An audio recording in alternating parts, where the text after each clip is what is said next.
Greetings and welcome back to yet another episode of the Daily Run, and today we're playing as Maggie. So in this one we start out with Sulfuric Tears, and I feel like this is just one of the best items that you can possibly hope for, especially in a daily run. It's good in regular runs as well, but I think it really shines in daily runs. I would consider it like an A+ item, if like S+ is the biggest rank that there is. And the main reason for that, I feel like there's not many downsides that come with this item, and it just gives you the benefits. And of course, if you don't know what it does, you can use the tears, or at least there's a chance that there will be a tear, and those tears will blow up rocks, tinted rocks, spots, mushrooms, but even better, they allow you to find the secret rooms and second secret rooms. You just kind of have to stay at it, and you have to wait for that particular tear to shoot out of your face and go into the wall. And of course, if there is a secret room there, it will be unveiled to you. And if I had to compare it to maybe some other items that exist in the game, I think the closest one is number 2. And I know that might seem like a very wild comparison of two items which maybe have nothing to do with each other, but I think it's very apt, because first of all, what they both give you is utility. They allow you to essentially replace all of your bombs with one single item, and they're both of the items that which essentially have an infinite resource. You can destroy every single rock in the room, you can basically destroy every single wall to try to find the secret rooms, and that will also allow you to kind of find those scroll spaces. So for that reason, I feel like, again, it has that level of usability that many items in the game don't. And of course, once you get to that point, of course, they're just utility purpose. They also have an offensive purpose, because first of all, the sulfuric acid, not acid, but tears, gives you a little bit of a damage upgrade, and that kind of is apt in comparison with what the number 2 gives you, where maybe the sulfuric acid is more of a DPS upgrade, like the damage is always gonna be there, it's gonna be useful against enemies, against bosses. The number 2 gives you more of a burst, because you get that butt bomb, of course it deals damage to every single enemy in the room, and while that's good for AoE, it's just not very consistent damage. You have to be like very careful, you have to charge it up for 2 or 4 seconds, and in that same space of window time, you could actually deal a little bit more damage in terms of just your regular tier. So if you kind of look at it from perspective of just how much damage you're doing throughout the run, I definitely think the bombs will do more damage, but with just how consistent the DPS is that you're gonna get from that little damage upgrade, it's just gonna be a much better idea if the run actually goes on for longer. And once you see those two items, or at least you kind of realize what they do and just how effective they are, I feel like there's no reason not to pick it up. And of course, there's always an associated risk with them, like maybe they're a bit annoying to use. Sometimes you try to find a secret room or a second secret room, and you just kind of have to shoot or wait in front of the wall for like 3 seconds, and if that turns out not to be the right place, you have to go to another wall, and that's always a bit annoying, of course, but of course it's a very small price to pay, that annoyance, in order to really get a really good boost of score and of course exploration bonus just for going to those rooms in the first place.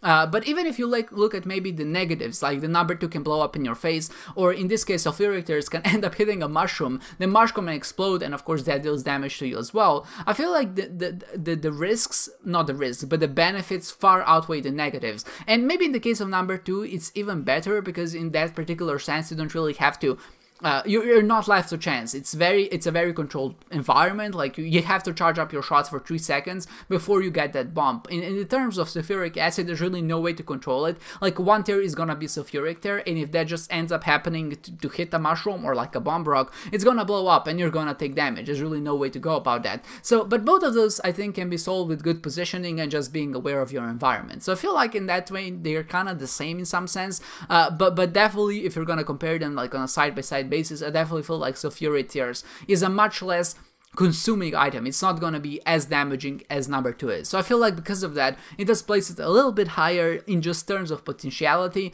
than number 2. Well, number 2 is very good in theory. In practice, it ends up in most cases to be just a little bit too slow and just a little bit too detrimental to really be useful.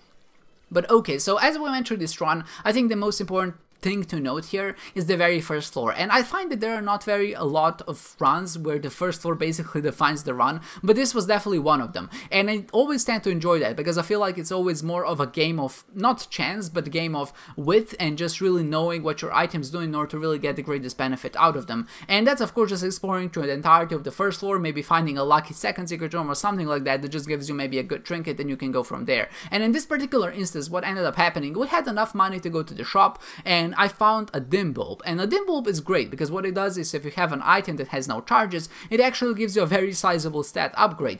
And we got Belly, the item that allows you to hold 2 trinkets, so that seemed like a really good idea at the time. So I felt like if I kept this item, and if I had some other active item which would allow me to essentially have this stat upgrade forever, this would be a very good idea. And of course, what ended up happening, I went to the shop and I found the jar there. And the jar might seem like an item that you generally don't want to have, but in this particular instance, you can just consider it like a passive upgrade because of our trinket. We, of course, still have another room because we can't hold 2 trinkets, which means that there's always a possibility to get another breaking trinket or just maybe hold something alongside with that.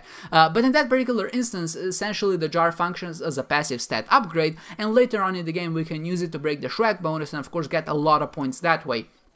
So even though in majority of cases I would never recommend just picking up the jar just like that, just to maybe go on a whim, in this particular instance, because of Dimbulb and of course because of the trinkets that exist in the game, I feel like this was a very apt choice, and I feel like it really did reward me in the long run. Not only did it have something like 6 damage entering the 2nd floor, our tear delay was at 8, which is also very decent, and we got Cancer later on, and that allowed me to not only break the tear cap, but it did allow me to get very, very strong. And you can see I'm at 3 tear delay now with basically 9.5 damage, and with effects like the Head of the Keeper, we're shooting our coins so super fast, we're just producing a lot of money, so that's also giving us a lot of consumable bonuses. So not only was the run defined by the very first floor, it also kind of showed you how strong, or at least how some decisions can end up impacting the run. And while they may be very useful, like this combo wasn't hidden from anyone, just because maybe a lot of people don't realize how powerful Dimbulb is, and just maybe how powerful the jar is because you can break the game with it, I think a lot of people didn't really give it a chance, and this is really where you missed out. It's a very obvious seam, if that makes sense, like it's not hidden,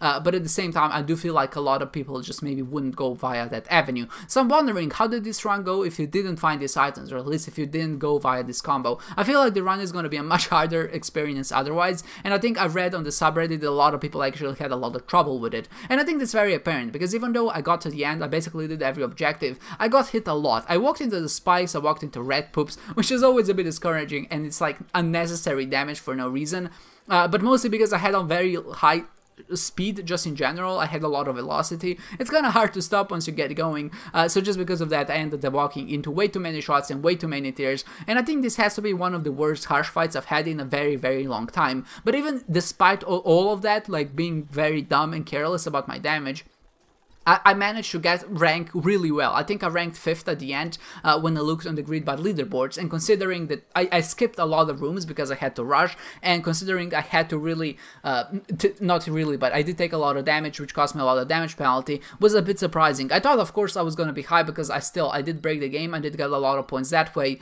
but considering all of the mistakes I've did, or at least all the sacrifices I've had to make in order to get to a certain point, would end up maybe ranking me in the top 50. So seeing this run being this strong in some sense, but also so very weak for a lot of other people, did kind of surprise me in the end. And of course there's no way I could have known that while playing the game. I mean, I guess I could have checked the leaderboards, but I think just checking the leaderboards already gives you some information. Like you can see that maybe some people didn't really get to the end, maybe you see that it's a harder daily, maybe because of that you make different choices and different risks, and that already puts you at a little bit of an advantage. And I just really don't want to know anything about the daily runs before I actually get into them and try to do my best. But if you look maybe at the screen from this point forward, you're just gonna notice it to how many poops I walk, and maybe not in this one because I cut a very large portion of like the last part out, but definitely I did get hit a lot, and it was very, like I said, discouraging to say the least. But at some point you just kind of have to decide to keep going. You really can't let that get you down. And honestly, I could have been too disappointed because I was at 2 tier delay without soy milk, which is just an amazing tier rate. We're shooting super fast, and of course at 9.7 damage is not a lot for a floor like this one, but considering there are basically enemies from every single floor, they're not that difficult, so being at 9.7 damage is actually pretty decent. But also the fact we have the lump of coal just allowed us to kind of cruise through these rooms rather easily. There were a lot of maybe nasty rooms, like a lot of nasty bosses. We had Blue Baby in one, and I think we had the lamb in the other one, which are obviously final bosses. They have a lot more HP, so they were kind of hard to deal with, but besides that it was really more like easy cruising. And you might say, but how are you gonna break the game if you only have the jar? There's probably no chance for you to get a humbling bundle or anything like that. And essentially what you can do, it's very time consuming though, you just go through the entirety of the floor, just pick up all the hearts and just collect them in the very same room. And then of course you can just use the jar repeatedly to kind of break the game that way. And every time you pick up a heart, you're gonna get a point, but every time you drop them on the floor, you're not gonna lose it. And if you look at how much time passed, about 30 minutes passed from the time I've started doing this, and I only got like 3,000 points, which is not a lot and probably not really worth it, but I felt like because I took so much damage, this is a really good way to offset that. I probably wouldn't maybe bother too much, or maybe I would, because that would place me in a really good spot if I didn't take as much damage, but just because I didn't know I did take so much damage, I felt like this is a very appropriate exercise to kind of get some of those points back, and I feel like it maybe paid off in terms of score, but definitely not in terms of time. I just put in some nice music in the background, just listen to it, and it kind of goes by fast. It's like playing Bejeweled in some sense. When you're trying to collect the hearts, you drop them on the ground, you collect them again, and of course 30 minutes later you didn't even realize that so much time has passed in the first place. But of course our score 45,666, which is not ideal for a run that's going to something like the Cathedral, but obviously it's still very good, and of course it could have gotten even higher if only I didn't take so much time, or if I didn't take so many items, or even if I just explored a little bit more, and of course most importantly if I didn't take as much damage. With all of those things combined, I still feel like this was a decent run, a decent performance at least, and of course I think that's very telling by the fact that we were 5th at the time of this recording, and I hope that maybe I'm in the top 10 when this daily finishes. So with that said, I hope you enjoyed this one, guys, and I hope to see you next time.